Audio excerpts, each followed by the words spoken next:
In 1987, a 32-year-old street mime named Marcel Fontaine vanished without a trace after his final performance at the Riverside Street Festival, leaving behind only questions and the echo of silent applause.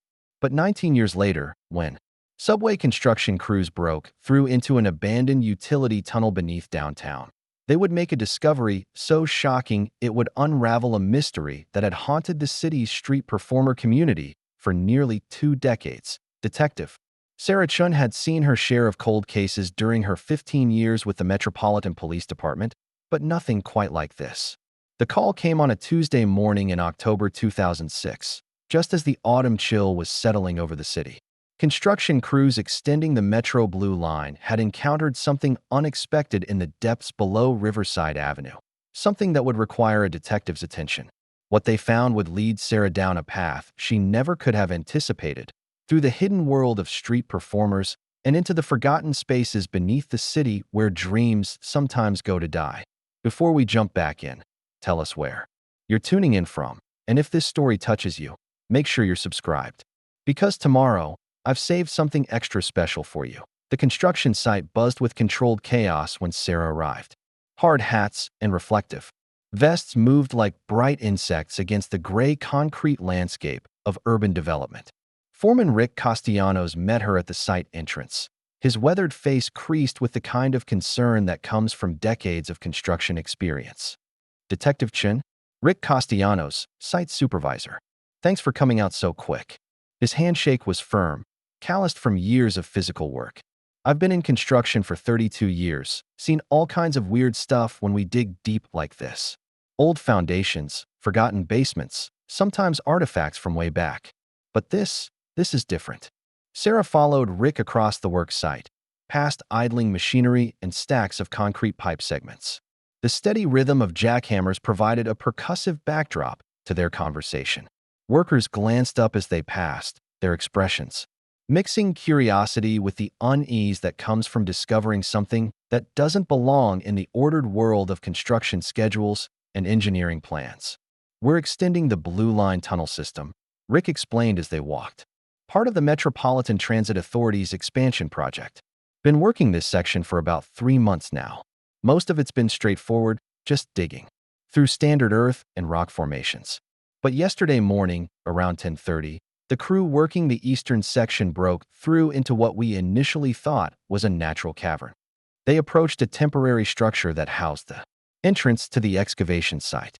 The portable stairs descended into artificial light, the familiar construction site smell of diesel fuel and concrete dust growing stronger as they went deeper underground. Sarah had worked crime scenes in basements and parking garages before, but there was something different about this space, something that made the hair on the back of her neck stand up.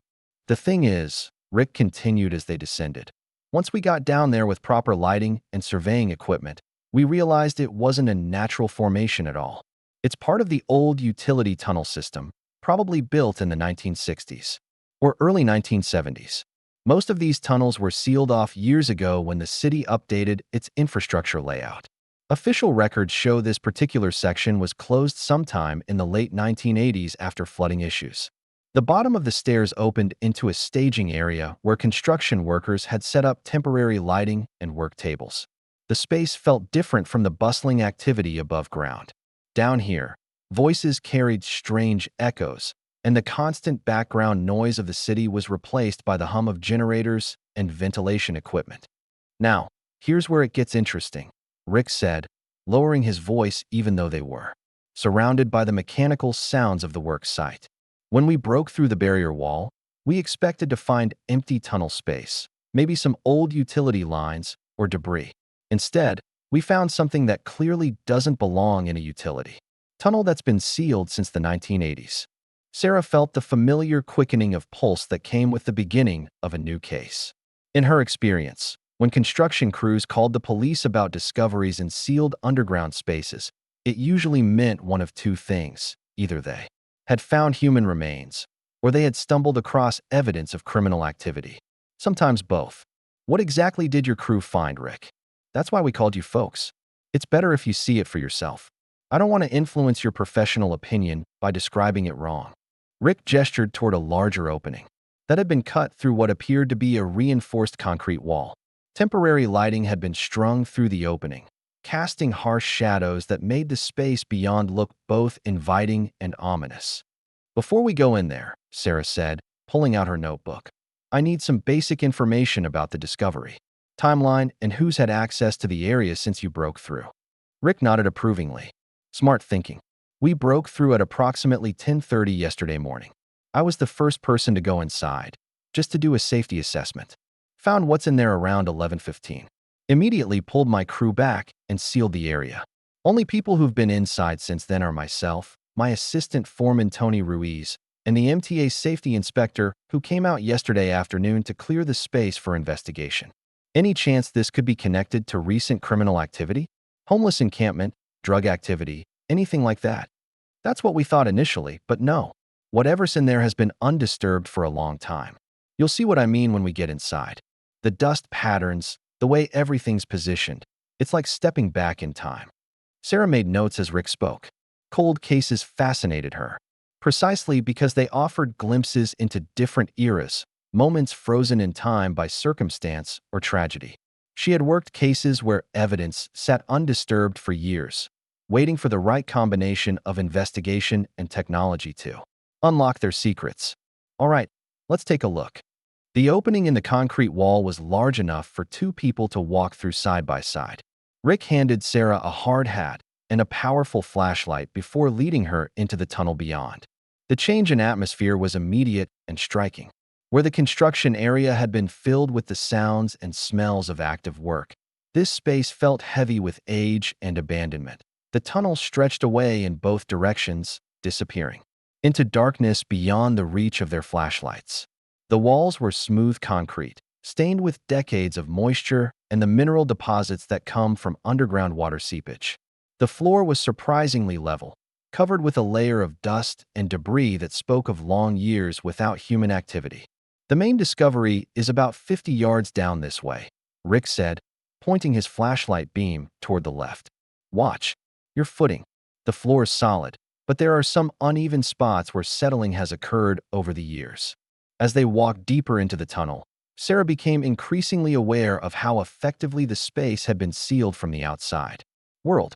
The temperature was noticeably cooler than the construction area above, and the air had that distinctive smell of spaces that had been closed off from human activity for extended periods.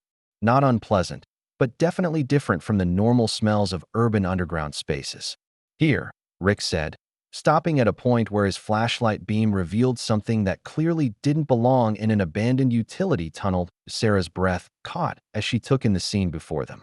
Even in the harsh artificial light, covered with years of dust and neglect, the object Rick had discovered retained an unmistakable sense of purpose and identity. It was something that spoke of human dreams and ambitions, of plans that had been interrupted by circumstances beyond anyone's control. "How long do you estimate this has been here?" Sarah asked, playing her own flashlight beam across the discovery. "Based on the dust accumulation patterns and the way the materials have aged, I'd say at least 15 to 20 years. Maybe longer. And detective, there's something else you need to see." Rick led her around to the far side of the object, where his flashlight revealed additional details that made the discovery even more intriguing. Sarah could see why the construction foreman had immediately recognized that this was something requiring police attention. The implications were becoming clearer, and they raised questions that would require careful investigation to answer. "Has anyone from the transit authority been down here to look at this?" "The safety inspector yesterday, like I mentioned, but he was focused on structural concerns, making sure the tunnel was safe for our crews to work in. I don't think the significance of what we found really registered with him. That's why I thought it was important to get police involvement before." Word spread through the construction crew. Sarah appreciated Rick's thinking. Construction sites were notorious for gossip and speculation, and discoveries like this could quickly become the subject of wild theories and contaminated evidence if not handled properly. She made additional notes about the scene, taking care to record the exact location and condition of everything they observed. "I'm going to need to bring in a full investigation team," Sarah told Rick. "Crime scene technicians, photographer, probably someone from the coroner's office, depending on what we find when we start processing everything." "How long can you keep?" your crews away from this area? As long as you need. The tunnel discovery doesn't affect our main construction timeline. We can work around this section indefinitely if necessary. Good. I also need you to prepare a list of everyone who's been. Down here, their contact information and a detailed timeline of the discovery. Include any conversations people had about what they saw, even casual comments. You think this is connected to something criminal? Sarah looked around the tunnel space, taking in the details that Rick's construction-focused perspective might have missed. In her experience, when everyday people stumbled across scenes like this, they often focused on the most obvious elements while overlooking the subtle details that could provide crucial investigative insights. At this point, I'm treating it as a potential crime scene until proven otherwise. That's standard procedure for discoveries in sealed spaces like this. Could be perfectly innocent, could be evidence of criminal activity. The investigation will determine which. As they made their way back toward the construction area, Sarah's mind was already organizing the investigation that would need to follow. Cold cases required a different approach than active investigations.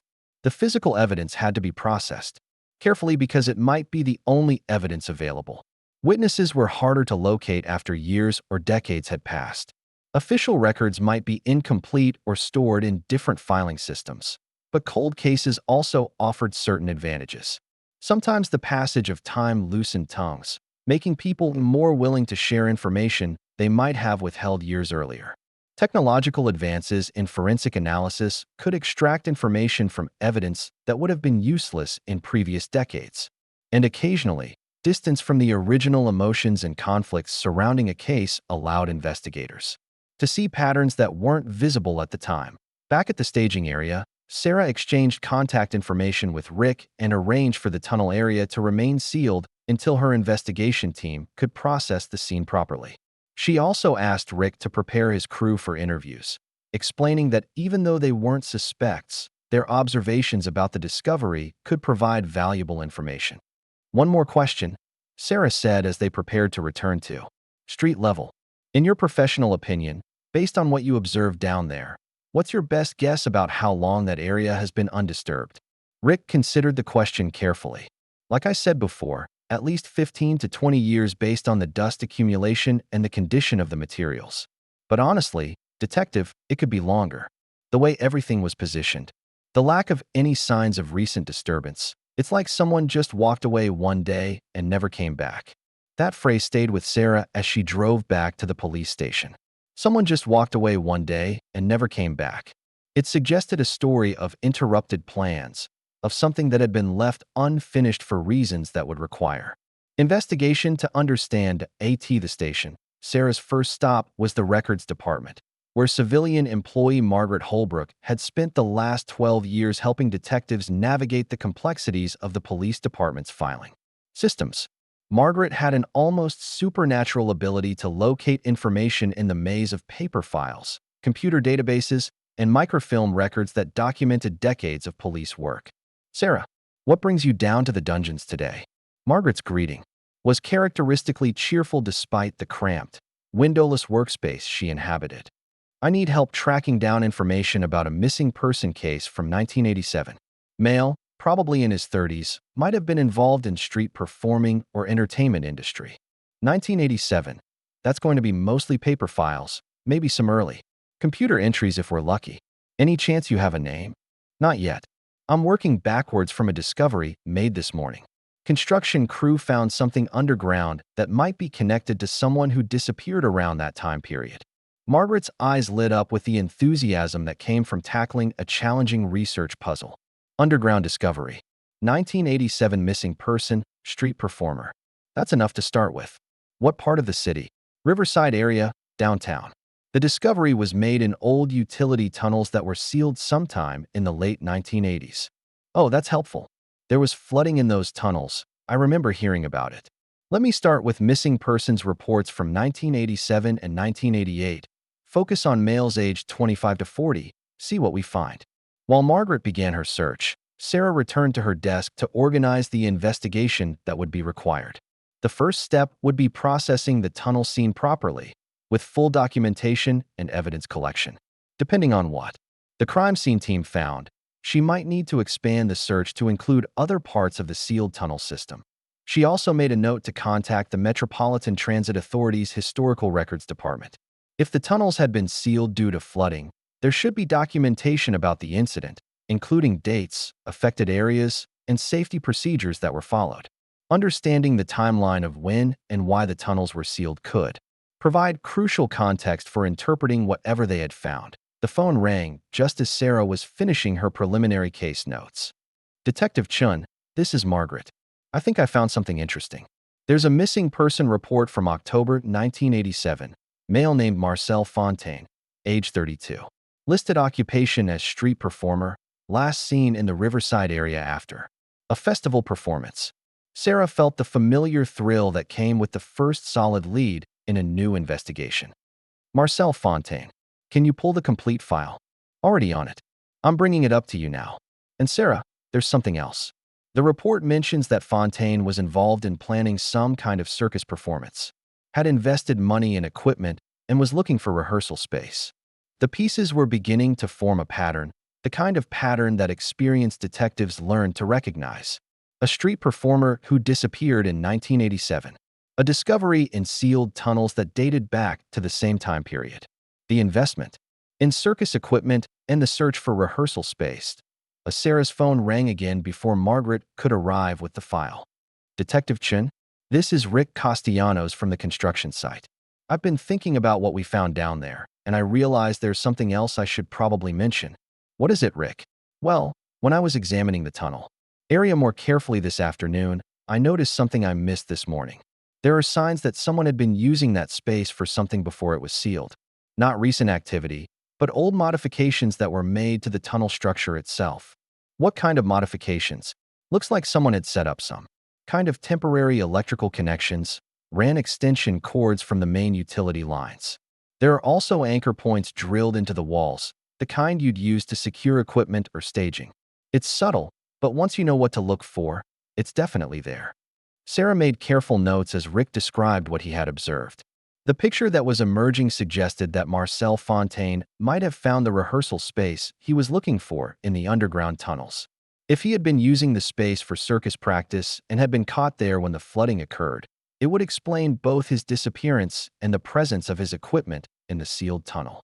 Rick, I need you to document everything you observed about those modifications. Take photographs if possible, and prepare detailed notes about the location and condition of each element you noticed. Already started. I figured you'd want complete documentation.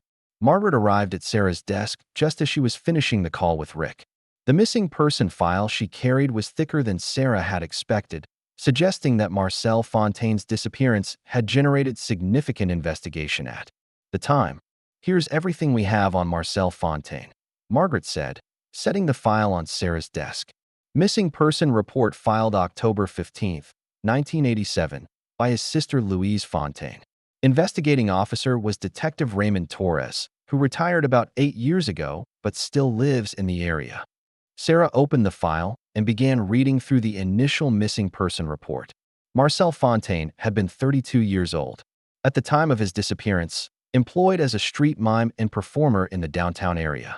According to his sister's statement, Marcel had been planning to launch a small traveling circus and had invested his life savings in a distinctive red and white striped circus tent and associated equipment. The last confirmed sighting of Marcel had been at the Riverside Street Festival on October 10, 1987, where he had performed his mime routine and had been telling people about his upcoming circus debut. He had been scheduled to meet with his sister the following Tuesday to finalize arrangements for his first official circus performance, but had never shown up for the meeting. Detective Torres had conducted a thorough investigation at the time, interviewing Marcel's friends, family members, and fellow street performers. The investigation had revealed that Marcel had been somewhat secretive about where he was planning to rehearse his circus act, telling different people different things about his preparation plans. Several witnesses had mentioned that Marcel had been excited about finding a perfect practice space where he could work on his act without disruption, but no one had been able to provide specific information about the location he had found. The investigation had eventually stalled due to lack of leads, and Marcel Fontaine had been classified as a missing person with unknown circumstances, Sarah read through the witness statements carefully, looking for details that might connect to the discovery in the tunnel. One statement in particular caught her attention. It was from another street performer named David Kim, who had been part of the same artistic community as Marcel. According to Kim's statement, Marcel had been obsessed with finding underground spaces for his rehearsals because he needed room for the aerial elements of his circus act and couldn't afford to rent conventional theater or warehouse space. Kim had mentioned that Marcel had been exploring tunnels and basement areas downtown in the weeks before his disappearance. Another witness, a woman named Patricia Vance who had been romantically involved with Marcel, provided additional details about his state of mind in the period leading up to his disappearance. According to Vance, Marcel had been under significant financial pressure because of his investment in the circus equipment and had been working extra shifts as a street performer to generate income while he prepared for his circus debut. Vance also mentioned that Marcel had become increasingly secretive about his rehearsal location in the days before he disappeared, saying only that he had found the perfect space and that it was completely private, where he could work on his act without anyone bothering him. The pattern that emerged from the witness statements painted a picture of a dedicated performer who had been willing to take significant risks, both financial and physical, to pursue his artistic dreams. The mention of underground spaces and the emphasis on privacy and isolation suggested that Marcel might indeed have been using the utility tunnels for his rehearsal activities. Sarah made notes about the key witnesses from the original investigation and began developing a plan for re-interviewing them if they could be located after 19 years. She also noted the importance of speaking with Detective Torres, whose investigation experience and recollections might provide insights that weren't captured in the written reports. The next step would be to coordinate the crime scene processing of the tunnel discovery with the information from Marcel's missing person case. If the equipment found in the tunnel belonged to Marcel Fontaine, it would provide the first concrete evidence about what had happened to him after his disappearance. Sarah's phone rang, interrupting her review of the case file. Detective Chun, this is Lieutenant Morrison. I understand you're working a cold case connection to the tunnel discovery this morning. Yes, sir. I've identified a potential connection to a 1987 missing person case. Marcel Fontaine, street performer who disappeared around the time those tunnels were sealed. Good work. I'm assigning Detective Martinez to work with you on this. Given the age of the case and the complexity of the tunnel investigation, it's going to require significant resources. Martinez has experience with cold cases and underground crime scenes. Sarah welcomed the partnership. Detective Roberto Martinez had a reputation for thorough, methodical investigation work, exactly the approach that would be needed for a case that spanned nearly 2 decades. She also knew that Martinez had worked several cases involving the city's utility tunnel systems and would bring valuable expertise to the investigation. 20 minutes later, Martinez knocked on Sarah's desk partition. He was a compact man in his early 40s, with graying hair and the kind of careful, observant eyes that came from years of detective work. Sarah, good to be working with you again. I hear we've got a missing street performer and a tunnel full of mysteries. That's a good summary. Take a look at this file and see what you make of the connections. Martinez settled into the chair beside Sarah's desk and began reviewing the Marcel Fontaine missing person file. As he read, he made occasional notes and asked clarifying questions about the tunnel discovery and the construction site investigation. This is interesting, Martinez said after reviewing the witness statements. The emphasis on finding underground rehearsal space, the secrecy about the location, the timing of the disappearance relative to when the tunnels were sealed. It's starting to look like more than coincidence. That's my thinking too. But we need to process the physical evidence from the tunnel before we can make any definitive connections. Agreed. I've already contacted the crime scene unit about scheduling a full investigation of the tunnel area. They can get started tomorrow morning if the construction site remains accessible. Sarah was impressed by Martinez's initiative. Working with experienced partners made complex investigations much more manageable, especially when dealing with cases that crossed multiple time frames and required coordination between different city departments. I also think we should contact the Transit Authority about their records from the tunnel flooding incident, Martinez continued. If we can establish exactly when and why those tunnels were sealed, it might help us understand the timeline of What happened to Marcel Fontaine? Good thinking. I was planning to do that this afternoon. Let me handle the transit authority contact while you work on tracking down the original witnesses from the 1987 investigation. We should try to re-interview anyone who's still in the area and willing to talk. They spent the next hour developing a comprehensive investigation plan that would address both the physical evidence from the tunnel discovery and the human elements of Marcel Fontaine's disappearance. The plan included crime scene processing, witness re-interviews, records research, and coordination with other city departments that might have relevant information. As Sarah prepared to leave the station that evening, she reflected on how quickly the investigation had developed from a simple construction site discovery into a complex cold case with multiple investigative threads. In her experience, the best investigations often began this way, with unexpected discoveries that opened doors into forgotten stories. The drive home took her through the Riverside area where Marcel Fontaine had last been seen performing. Even after 19 years, the downtown district retained much of its character as an area where street performers and artists gathered to share their work with the public. Sarah could imagine Marcel Fontaine working these same streets, developing his skills as a mime while dreaming of the circus performance that would never happen. That evening, Sarah spent time reviewing the case file in more detail, looking for connections and patterns that might not have been apparent during her initial reading at the station. She also began preparing a list of questions for the witness re-interviews and thinking about how to approach people who might not have talked about Marcel Fontaine for nearly 2 decades. One detail from the case file particularly intrigued her. According to his sister Louise's statement, Marcel had purchased his circus tent and equipment from a company called Riverside Entertainment Supply, which had been located in the same general area where the tunnel discovery was made. Sarah made a note to research whether the company was still in business and whether any employees from 1987 might still be available to interview. The next morning, Sarah arrived at the police station early to find that Martinez had already been working for an hour on the Transit Authority records research. He had managed to locate the official incident reports from the 1987 tunnel flooding and had discovered some significant information about the timeline of events. "Sarah, take a look at this," Martinez said, gesturing to a collection of photocopied documents spread across his desk. "I got these from the Transit Authority's Historical Files Department. They show that the tunnel flooding occurred on October 12, 1987, just 2 days after Marcel Fontaine's last confirmed public appearance." Sarah examined the incident reports, which provided detailed documentation of a water main break that had flooded several sections of the utility tunnel system beneath downtown.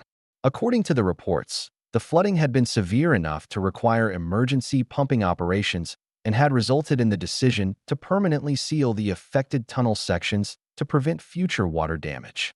"Look at this timeline," Martinez continued, pointing to a chronological summary he had prepared. "Marcel performs at the Riverside Festival on October 10th. He's scheduled to meet with his sister on October 13th, but never shows up. The tunnel flooding happens on October 12th, and the tunnels are sealed on October 14th. The missing person report is filed on October 15th. The timeline painted a disturbing picture. If Marcel had been using the tunnels for rehearsal space, he could have been trapped underground when the water main break occurred. The rapid decision to seal the tunnels might have been made without anyone realizing that a person was inside." "There's more," Martinez said, pulling out another set of documents. The Transit Authority records show that the water main break happened around 2:30 a.m. on October 12th. Emergency crews responded immediately, but their focus was on stopping the flooding and assessing structural damage. There's no indication that they conducted any kind of search for people who might have been in the tunnel system at the time. Sarah felt a chill as she realized the implications of what Martinez had discovered. The evidence was strongly suggesting that Marcel Fontaine had died in the tunnel flooding, trapped underground while pursuing his dream of creating a circus performance space. "We need to get down into those tunnels today and process everything as a potential crime scene," Sarah said. "If Marcel was down there when the flooding occurred, there might be evidence that could confirm what happened to him." The crime scene processing of the tunnel discovery began at 9 o'clock that morning with a full team of technicians, photographers, and investigators. Sarah and Martinez worked with crime scene supervisor Lisa Chong to ensure that every element of the tunnel space was documented and preserved. The main discovery that had prompted Rick Castellanos to call the police was indeed a circus tent, faded and damaged by years of moisture and neglect, but still recognizably the red and white striped tent that Marcel Fontaine had purchased in 1987. The tent was partially collapsed, but enough of the structure remained intact to show that it had been professionally installed in the tunnel space. Around the tent, the crime scene team found additional evidence that supported the theory that Marcel had been using the tunnel for rehearsal purposes. There were practice mats arranged in a performance configuration, aerial rigging equipment attached to anchor points that had been drilled into the tunnel walls, and personal belongings that appeared to have been left in place for nearly 2 decades. "Sarah, you need to see this," crime scene technician Mike Rodriguez called from the far end of the tunnel space. Sarah and Martinez made their way carefully across the tunnel floor, avoiding the areas where evidence was still being processed. Rodriguez was kneeling beside what appeared to be a makeshift living area that had been set up near the tunnel wall. "Looks like someone was spending extended time down here," Rodriguez said, pointing to a sleeping bag, portable camping stove, and collection of personal items. "This stuff has been here for a long time, but it's all positioned like someone was living down here temporarily." Sarah examined the personal belongings, which included books about circus performance techniques, handwritten notes about rehearsal schedules, and what appeared to be promotional materials for Marcel's planned circus debut. The evidence strongly suggested that Marcel had been using the tunnel not just for rehearsal, but as a temporary living space while he prepared for his circus launch. "This is starting to look like Marcel was practically living down here in the days before he disappeared," Martinez observed. "Maybe he couldn't afford separate rehearsal space and housing while he was preparing for his circus debut." The crime scene team continued their work throughout the morning, documenting and collecting evidence that painted an increasingly clear picture of Marcel Fontaine's final days. The tunnel had been converted into an elaborate rehearsal and living space, with every detail carefully planned to support his circus preparation activities. Around noon, crime scene supervisor Chong made a discovery that provided the most direct evidence yet about what had happened to Marcel Fontaine. "Detective Chun, Detective Martinez, I need you over here immediately." Chong was working in a section of the tunnel that showed clear evidence of the 1987 flooding. Water damage marks on the walls indicated that the tunnel had been flooded to a depth of several feet, and debris patterns showed the direction and force of the water flow during the flooding incident. "We found human remains," Chong said quietly, partially buried under debris that was deposited during the flooding. "Based on the location and the condition of the remains, it appears that someone was caught in this tunnel when the flooding occurred." Sarah felt a mixture of sadness and professional satisfaction as the pieces of Marcel Fontaine's story finally came together. The physical evidence was confirming what the timeline and witness statements had suggested. Marcel had been in the tunnel when the water main break occurred and had been unable to escape before the flooding trapped him underground. The discovery of Marcel's remains required a shift in the investigation approach. What had begun as a missing person case was now a death investigation, albeit one where the cause of death appeared to be accidental rather than criminal. However, Sarah and Martinez knew that they would need to thoroughly investigate all aspects of Marcel's death to ensure that no criminal activity had been involved. The coroner's office was contacted to handle the recovery and examination of the remains, while the crime scene team continued processing evidence from the tunnel space. The investigation would now focus on confirming Marcel's identity through forensic analysis and developing a complete understanding of the circumstances that had led to his death. Dr. Patricia Winters, the chief medical examiner, arrived at the tunnel site in the early afternoon to oversee the recovery of the remains. Dr. Winters had extensive experience with cases involving bodies that had been undisturbed for extended periods, and her expertise would be crucial for extracting maximum information from the forensic evidence. Based on the preliminary examination, Dr. Winters told Sarah and Martinez, the remains are consistent with an adult male who died approximately 15 to 20 years ago. The cause of death appears to be drowning, which would be consistent with being caught in a tunnel flooding incident. How long will it take to confirm identity and develop a complete forensic analysis? Sarah asked. Given the condition of the remains and the length of time involved, probably several weeks. We'll use dental records if they're available, and we may be able to extract DNA for comparison if family members are willing to provide samples. The forensic confirmation process would take time, but Sarah and Martinez had enough evidence to begin notifying Marcel Fontaine's family about the discovery. After 19 years of uncertainty about Marcel's fate, his sister Louise would finally have answers about what had happened to her brother. That afternoon, Sarah made the call to Louise Fontaine, who still lived in the same house where she had been living when Marcel disappeared. The conversation was emotional and difficult, but Louise expressed gratitude that the family would finally have closure about Marcel's disappearance. I always wondered if he might have gotten hurt while he was working on his circus act, Louise told Sarah. Marcel was so dedicated to his performance work, sometimes he would take risks that worried the rest of us. But he was so excited about finally having his own circus, he wouldn't listen to concerns about safety. Louise agreed to provide DNA samples for comparison with the remains, and also offered to help the investigation by providing additional information about Marcel's activities in the weeks before his disappearance.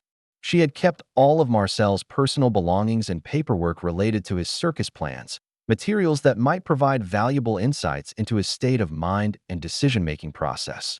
Over the following days, Sarah and Martinez continued their investigation by re-interviewing the original witnesses from the 1987 missing person case. Many of the people who had known Marcel were still living in the area, and their recollections provided additional details about his personality and his commitment to his circus project. David Kim, the street performer who had mentioned Marcel's interest in underground spaces, was now working as a theater director for a community arts organization. When Sarah and Martinez interviewed him, Kim provided additional context about the financial and artistic pressures that had influenced Marcel's decisions. Marcel was incredibly talented, but he was also incredibly driven, Kim told the detectives. He had invested everything he had in that circus equipment, and he was under tremendous pressure to make the project successful. I think he was willing to take risks that other people wouldn't take because he felt like he had to make it work. Kim also revealed that Marcel had mentioned finding the perfect rehearsal space about a week before his disappearance and had been excited about having a place where he could practice without time limitations or interference from other people. He said it was underground, completely private, and big enough for all his aerial work. I remember thinking it sounded too good to be true, but Marcel was convinced he had found exactly what he needed. Patricia Vance, Marcel's former romantic partner, provided additional insights about his emotional state in the weeks before his disappearance. According to Vance, Marcel had been dealing with significant stress about his financial situation and his uncertainty about whether his circus project would be successful. Marcel was putting everything on the line for this circus idea, Vance explained. He had quit his day job, spent all his savings on equipment, and was living on very little money while he prepared for his debut. I think he was scared that if the circus didn't work out, he would lose everything. Vance also mentioned that Marcel had been secretive about his rehearsal location, but had seemed excited and relieved about having found a space where he could work intensively on his circus act without financial pressure. The witness interviews painted a picture of a dedicated artist who had been willing to take significant risks to pursue his dreams, but who had ultimately made a decision that cost him his life. The underground tunnel had seemed like the perfect solution to his need for affordable rehearsal space, but he had been unaware of the flooding risk that made the space dangerous. 2 weeks after the discovery of Marcel's remains, Dr. Winters contacted Sarah with the results of the forensic analysis. DNA comparison with samples provided by Louise Fontaine had confirmed that the remains belonged to Marcel Fontaine, and the medical examination had determined that he had died from drowning during the tunnel flooding incident. The forensic evidence is consistent with what we suspected, Dr. Winters told Sarah.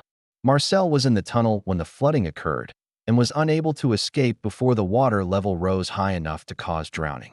There's no evidence of trauma or other injuries that would suggest criminal activity. The forensic confirmation allowed Sarah and Martinez to close the missing person case and provide Marcel's family with definitive answers about his fate. However, the investigation had raised questions about whether the city's response to the tunnel flooding had been adequate and whether better safety procedures might have prevented Marcel's death. Sarah and Martinez spent several days reviewing the Transit Authority's emergency response procedures from 1987, comparing them to current safety protocols for utility tunnel incidents. They discovered that modern procedures include mandatory searches for people who might be in tunnel systems before any sealing or permanent closure activities are undertaken. If current safety procedures had been in place in 1987, Marcel might have been found and rescued before the tunnels were sealed, Martinez observed. The emergency response focused entirely on stopping the flooding and preventing structural damage, without considering the possibility that someone might be trapped inside. The investigation findings were compiled into a comprehensive report that documented both the resolution of Marcel Fontaine's missing person case and the systemic issues that had contributed to his death. Sarah and Martinez recommended that the Transit Authority review its historical emergency response procedures and consider whether improvements in current safety protocols might prevent similar tragedies in the future. Louise Fontaine was able to claim Marcel's remains for burial, finally providing closure for a family that had spent 19 years wondering about his fate. The circus equipment and personal belongings found in the tunnel were returned to the family, physical reminders of Marcel's artistic dreams and dedication to his craft, the construction project that had led to the discovery of Marcel's tunnel.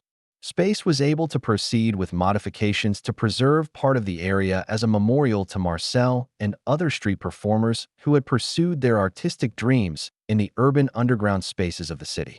The Metropolitan Transit Authority agreed to install a small plaque acknowledging Marcel's story and the importance of safety procedures in municipal infrastructure operations.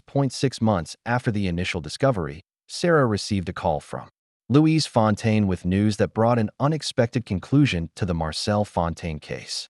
"Detective Chun, I wanted you to know that we're using the insurance money from Marcel's circus equipment to start a scholarship fund for street performers who need financial assistance to pursue their artistic projects," Louise explained.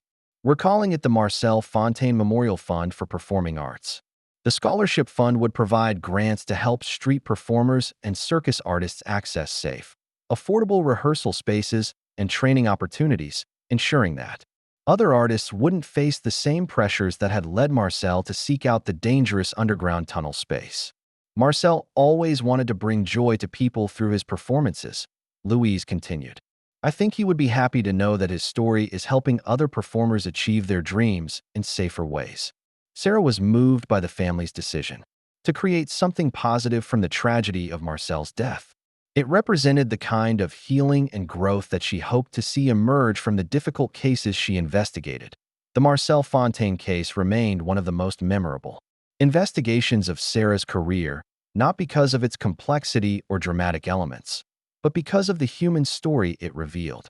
Marcel had been a dedicated artist who had been willing to risk everything to pursue his dreams, but whose story had been cut short by a combination of circumstance, necessity, and inadequate safety procedures.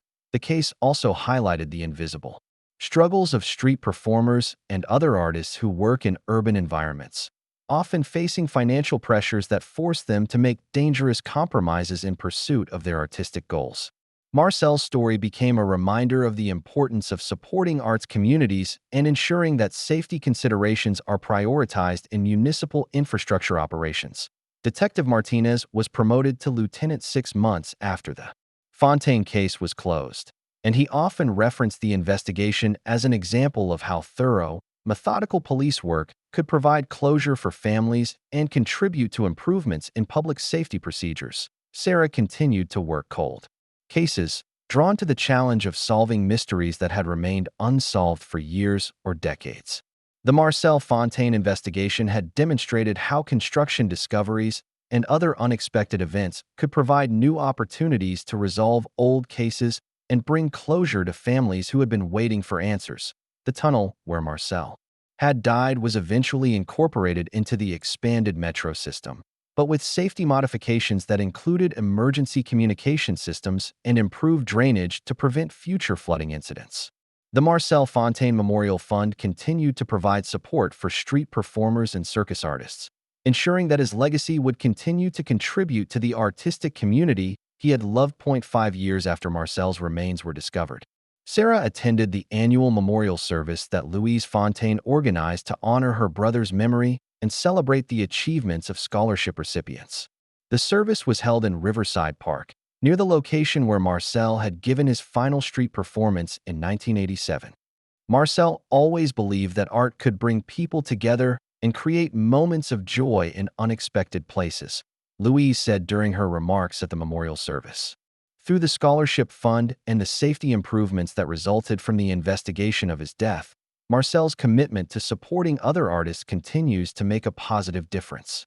As Sarah listened to Louise's words, she reflected on how the investigation had evolved from a simple construction site discovery into a complex story about artistic dedication, urban infrastructure, and the importance of learning from tragedy to prevent future losses. The Marcel Fontaine case had provided her with a deeper understanding of the challenges faced by street performers and other artists who work in urban environments, often pursuing their dreams despite significant financial and logistical obstacles.